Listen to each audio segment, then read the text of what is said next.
Conosco agora se junta a Jéssica Moreira, especialista em políticas públicas pela Universidade de São Paulo e diretora executiva do movimento Pessoas à Frente. Ela está aqui para falar conosco sobre o peso que os supersalários exercem no orçamento público. Jéssica, muito boa noite, bem-vinda aqui ao nosso WW de hoje, 23 de dezembro. Obrigada, Yuri. Obrigada. É um prazer participar aqui do programa. Cumprimento também Thaís e Jussara para falar sobre esse tema, que é um tema importante para o país e que se tornou uma urgência nesse fim de ano. É isso. E a gente tem a presença daqui da Jéssica Moreira porque o movimento Pessoas à Frente fez um profundo estudo, uma nota técnica que destrincha esta questão dos supersalários que foi discutida ali no pacote fiscal, mas ficou um pouco não muito bem endereçada. Vamos aos números que foram levantados pelo movimento Pessoas à Frente. Primeiro de tudo, na sua tela, é um dado que mostra o percentual de servidores de cada uma dessas instituições públicas que recebeu acima do teto constitucional no ano de 2023, o ano cheio, completo desse estudo. No caso da máquina federal, do governo federal de administração direta, 0,14% dos servidores. Como é uma máquina com um número maior de pessoas trabalhando, a gente está falando aqui de pouco mais de uma dezena de milhar de pessoas, mas estamos falando em termos percentuais de 0,14%. Especificamente na Câmara dos Deputados, uma das casas legislativas no âmbito federal, 0,7%. Quando se olha para o Ministério Público de 12 unidades federais ou estaduais, que é fruto de um estudo que embasou esse trabalho do movimento Pessoas à Frente, a gente está falando de 91,5% dos seus integrantes, em algum momento de 2023, recebendo acima do teto constitucional. No caso do Judiciário, esse percentual vai para 93%, ou seja, mais de 9 em cada 10 integrantes dessas duas instituições, do Judiciário e do Ministério Público, receberam acima do salário de um ministro do Supremo Tribunal Federal. Nossa próxima tela vai mostrar, justamente destrinchando dentro do Judiciário, esta relação entre o subsídio, o salário propriamente dito, e os demais pagamentos, incluindo esses extraordinários. A gente vai jogar aqui a tela, olha só, no total de rendimentos brutos do Judiciário foram 18 bilhões, mais de 18 bilhões, dos quais 9,7, 9,8 bilhões são os subsídios, os salários legítimos, e 8,44 são essas despesas extraordinárias, e aí chega-se ali com os descontos a esse gasto de mais de 13,3 bilhões de reais na folha, e a proporção do abate-teto nem chega ali a fazer cócegas no extraordinário. A gente vai passar agora para esse mesmo raio-x nos ministérios públicos, que é a nossa próxima tela. A situação é muito semelhante. Os gastos extraordinários quase igualam os rendimentos, os subsídios ordinários que os integrantes do Ministério Público têm direito. O abate-teto também tem pouco efeito e aí os rendimentos líquidos chegando a quase 2,8 bilhões. E agora a gente vai mostrar os maiores impactos das exceções ao teto que já estão em discussão em um projeto de lei no Congresso Nacional. Aquelas que têm mais efeito foram contabilizadas pelo movimento Pessoas à Frente. Tudo isso, cifras em bilhões de reais. Então, indenização de férias não gozadas no Judiciário custaria 1 bilhão de reais e 460 milhões no Ministério Público.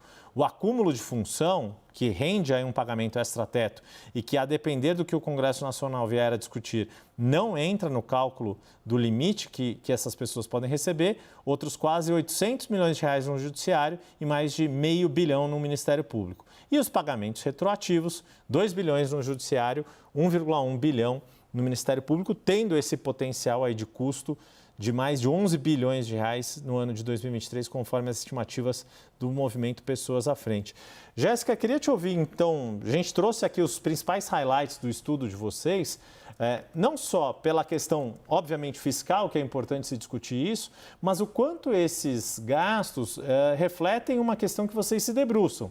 O governo existe para ser eficiente, eficaz, o poder público como um todo.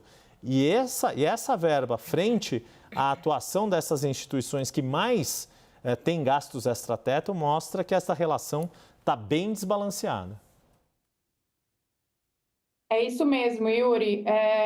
O movimento Pessoas à Frente acredita que governos, né, com lideranças diversas, engajadas e bem preparadas, sendo remuneradas de acordo com as suas funções e também com as entregas que proporciona para a sociedade, é possível sim garantir melhores serviços e políticas públicas.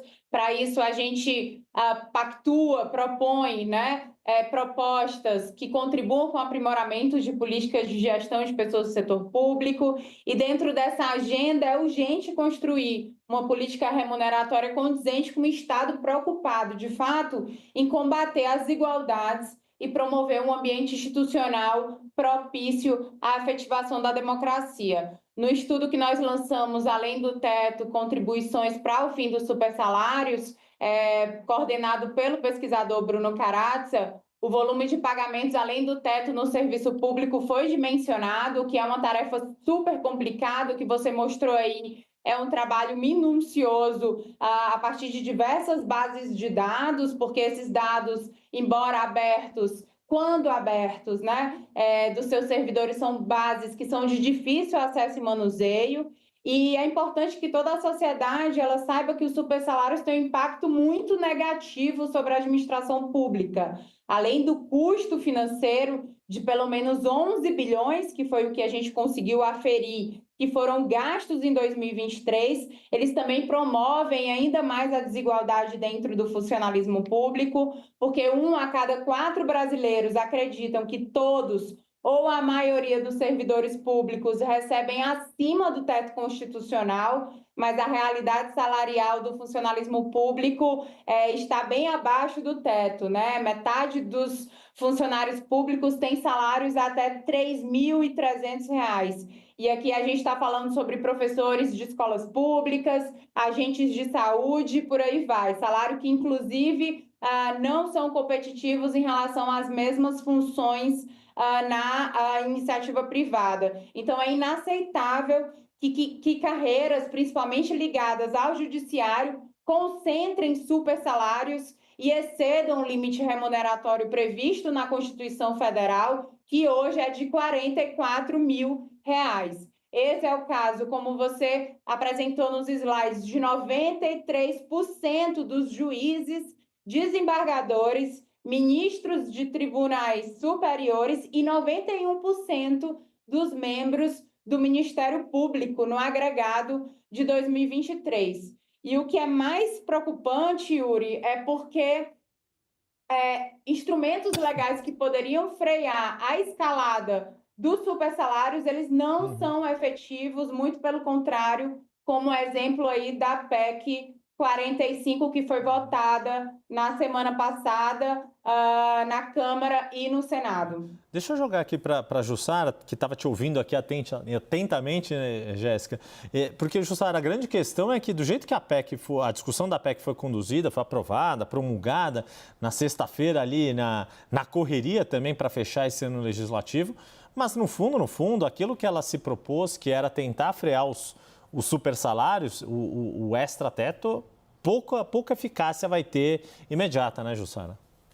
Exatamente, Yuri. E aí eu estava ouvindo atentamente aqui a Jéssica falando e eu deixo também uma pergunta, porque o que a gente viu na semana passada foi o Congresso cedendo ao lobby do Judiciário ali, dizendo e aí manteve ali uma brecha, um caminho aberto para manter os supersalários. Nada muda até a aprovação da lei específica. E o que era uma lei complementar que exigia ali para restringir os penduricalhos, na verdade se passou uma lei ordinária, ou seja, precisa de muito menos deputados. Então, assim, tudo isso deixa uma sensação de que o Congresso é muito sensível a esse lobby. Eu queria que você explicasse para a gente como ver, de fato, a possibilidade de, no futuro, de um curto prazo, ter alguma mudança nessa questão dos supersalários, que vem se perpetuando há tanto tempo.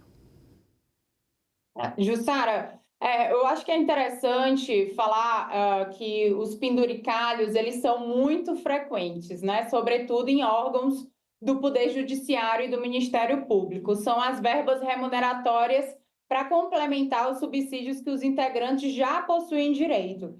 Esses pagamentos, popularmente conhecidos, então, como penduricalhos, eles são instituídos por decisões meramente administrativas, ou seja, sem respaldo legal, e classificados como sendo de natureza indenizatória, né? O que os torna imunes às deduções para se cumprir o teto constitucional e além de não sofrer a incidência do imposto de renda. Então, a título de exemplo, o pesquisador Bruno explica no estudo que nós lançamos que incluem-se nessas categorias, por exemplo, benefícios como auxílio moradia, auxílio alimentação, auxílio saúde, verbas de representação, gratificação por acúmulos de função e por aí vai, podendo até chegar à indenização pelo uso de celular pessoal, né? Então, o Congresso precisa agir, e vamos enfrentar aí no início do ano, com responsabilidade, né, a regulação da PEC 45, no que diz respeito aos supersalários. Existe um projeto de lei, que é o projeto 2721, de 2021, que ficou conhecido como o PL dos supersalários, que ele pode piorar ainda mais o problema gerado pela PEC, como você já mencionou. A motivação para a apresentação desse projeto, ele surgiu em meio a críticas da sociedade à concessão generalizada pelo auxílio moradia para a magistratura e para o Ministério Público, mas ele sofreu muitas modificações depois que ele foi criado. Então, este projeto ele incluiu 32 exceções que mantêm os privilégios e aumentam os custos, principalmente no Judiciário e no Ministério Público, mas ele possibilita também o efeito cascata a outras categorias, o que poderia gerar um impacto adicional de 26 bilhões no Poder Executivo com apenas 2 das exceções, né? Um acréscimo aí mais de 360%. Então, o PL 2721, que também está aí tramitando no texto atual, ele não resolve a questão dos supersalários no país. Uma lista de mais de 30 exceções, na verdade, faz com que a regra seja exceção, no fim das contas, né? Thaís. Olha, essa discussão, né, ela não é nova no Brasil. Eu quero começar dizendo o seguinte. Primeiro, os ministros do STF, se não me engano, até o ministro Luiz Roberto Barroso já disse, olha, os juízes no Brasil precisam ser bem pagos, né? Precisam ter uma boa condição de trabalho, porque senão não tem incentivo para vir. Geralmente as carreiras de Estado, que são aquelas que por exemplo, deveriam ter direito à estabilidade, não as outras, mas apenas aquelas carreiras de Estado. Então, essa explicação, essa justificativa, na verdade, ou esse argumento, ele faz sentido. Sim, precisa ter. Sim, agora, por isso que o juiz tem vitaliciedade. Exato. Mas aí você precisa pensar no todo, e o todo precisa considerar o país que a gente vive, né? Então, nós já somos um país de uma desigualdade absurda. E parte dessa desigualdade é discutida na justiça brasileira. Eu estou falando aqui, por exemplo, da justiça do trabalho, que agora diminuiu um pouquinho de tamanho por causa da reforma trabalhista, não sei, mas ainda assim é uma justiça bastante ativa, maior do mundo. Então, assim, então, portanto, a justiça é convocada a tentar, de alguma forma, diminuir ou equilibrar o excesso de desigualdades que a gente tem no nosso país. Mas ela mesma é aquela que mantém a desigualdade. Então, primeiro, é um distanciamento gigantesco da realidade do Brasil. Ora, para a gente ter um juiz bem pago no Brasil, nós precisamos ter, assim, bem pago comparado a quê? Comparado a quem? Tem que ser a comparação do país. Então, aí é que entra a questão dos supersalários, né, que já passou a ser uma coisa de decência, não mais só de legalidade, justiça, de legalidade, né? É uma questão quase não, mas é moral. Entra a discussão, por exemplo, da questão da reforma administrativa, né? O Brasil precisa ter, a reforma da Previdência também passou por isso, que é a mesma coisa. A aposentadoria dos poderes também acaba representando uma diferença muito grande. O quão distante estão essas pessoas da realidade brasileira? Porque, assim, é a realidade brasileira que paga o salário deles, não é nenhuma outra. É a realidade do Brasil, um país de renda média baixa, de 2 salários mínimos. Portanto, é uma questão que, óbvio, que o lobby acaba vencendo, que não é só da matemática, é uma questão do distanciamento que essa justiça acaba tendo sobre o Brasil.